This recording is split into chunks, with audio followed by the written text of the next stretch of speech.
Թվեր, փաստեր եւ ֆինանսներ ամփոփում ենք շաբաթը Banks News-ի հետ։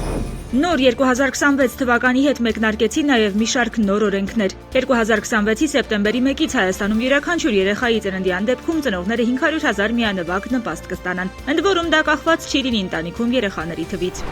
Աշխատանքային պայմանագրերի կնքումը, փոփոխումը եւ դադարեցումն այսուհետ կարվի միայն էլեկտրոնային եղանակով ՊԵԿ-ի ընդունած էլեկտրոնային կառավարման միջոցով։ Հունվարի 1-ից դադարեցվել է նաև Երևանի մետրոպոլիտենի դրամարկղերի աշխատանքը։ Ուղղատոմսի ձեռքբերումն այսուհետ միայն բանկային կամ տրանսպորտային քարտի միջոցով է։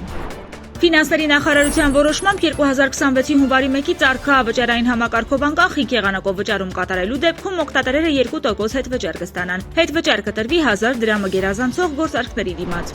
Ինչ ապրանքներ են մտել Հայաստան-Ադրբեջանով։ Էկոնոմիկայի նախարարության տվյալներով 2026-ի հունվարի 8-ի դրությամբ Ադրբեջանի տարածքով երկաթուղու միջոցով Հայաստանը մտել 8485 տոննա ռուսական հացահատիկ, 7600 տոննա ադրբեջանական նավթամթերքն էլ ճանապարհին է։ Դրանից 6100 տոննան բենզին է, 1500 տոննան դիզել։ Նախարարի խոսքով ակնկալվում է բենզինի եւ դիզելի մինչեւ 80 դրամ գնանկում 1 լիտրի համար նախորդ ամսվա գների համեմատ։ Եվ վերջում զբոսաշրջային թվեր։ 2025 թվականի ընթացքում Հայաստանը եկել 2,263,642 զբոսաշրջիկ, 2,5%-ով ավելի, քան նախորդ 2024 թվականին։ Միայն դեկտեմբերին մեր երկիր է ժամանել 139,933 զբոսաշրջիկ։ Էկոնոմիկայի նախարարության տվյալներով զբոսաշրջիկների թվով Հայաստանի համար պատմական լավագույն տարին շարունակում է մնալ 2023-ը, երբ արձանագրվել էր 50,000-ով ավելի այցելություն, քան 2025-ին։